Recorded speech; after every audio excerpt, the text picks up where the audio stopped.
Hi everyone, I'm Bob, or you might know me on social media as Bob's Vintage Bricks.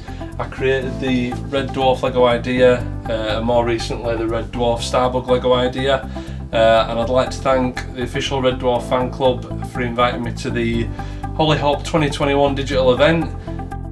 If you're watching this at a later date on YouTube, please hit subscribe to my channel. If you're watching this for the first time exclusively at the Hollyhock event, I'm going to be showing you some never before seen stuff, so hope you enjoy. Followers on social media have been asking for a while, so first thing I'm going to do is a quick tour of my man cave where I do all of my builds, and then I'll be talking more about LEGOIdeas and the Starbug LEGO idea.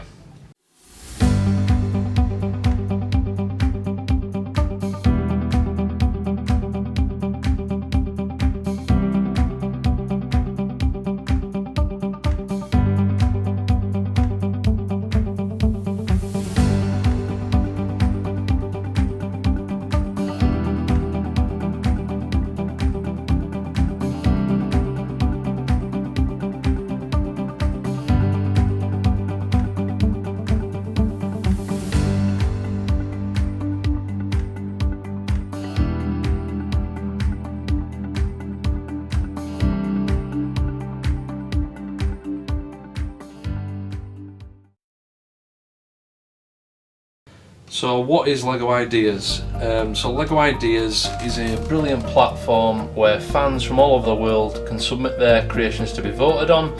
Those that achieve 10,000 supporters go into a review stage with LEGO, who then decide if they'll become official sets for you to buy in the shops. My first Red Dwarf LEGO idea reached 10,000 supporters back in 2016, but sadly wasn't picked up by LEGO to become an official set. My current Starbug LEGO idea reached 10,000 supporters last year, and that's currently in review with LEGO along with 24 other potential sets. The winner will be announced this summer 2021. So now I'm going to talk you through the design process, which is the same for all of my builds. First I take as many screenshots as possible and I pin them up on my wall so I've got a constant reference for what I'm working on. As you can see, I always have a good selection of the most common LEGO parts available. I organise them via part, not colour. Pinning them up's just something I do. I think it's pretty unique. Other builders tend to have trays and drawers. This is just so I can find them easier. If I have to order any parts, I use a brilliant parts list created by someone called the Brick Architect. It lists all the most common LEGO parts and the part numbers for them. There's a link to this in the frequently asked questions part on my website. I also cross-reference this with a website called Brickset. This tells you if the part you need is available in a certain colour. So as you can see here, the first thing I did for the Starbug build was to print out every single part available in dark green. For ordering the parts themselves, I use Bricklink, Brickowl or the LEGO Pick a Brick website. Again, check the frequently asked questions section of my website for links to these.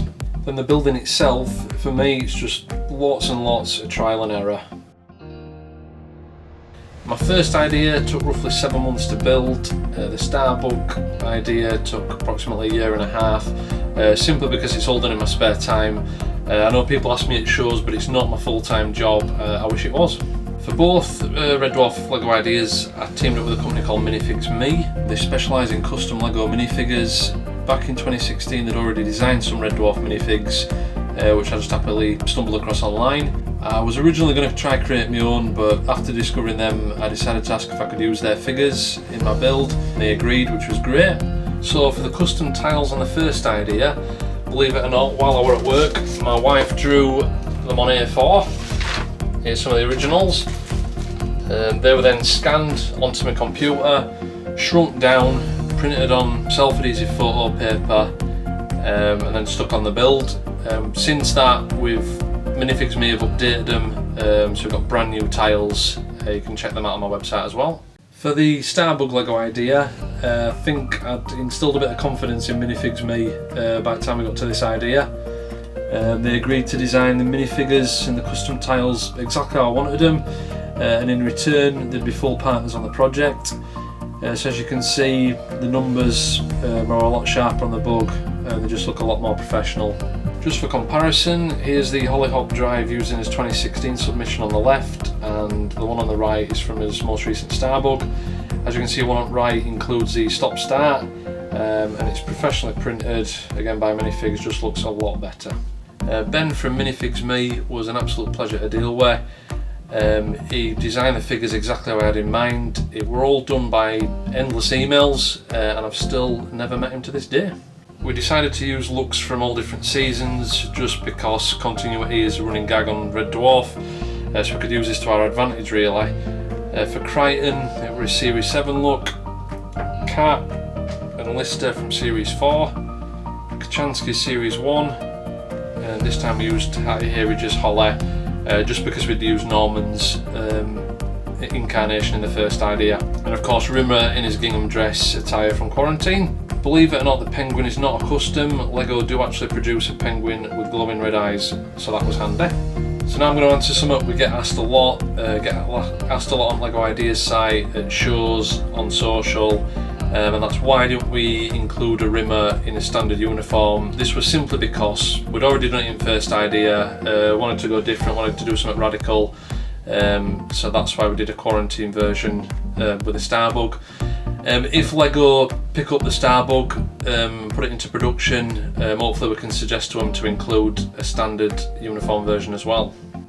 So I'm now going to show you some internals of the bug. The front part just clips off.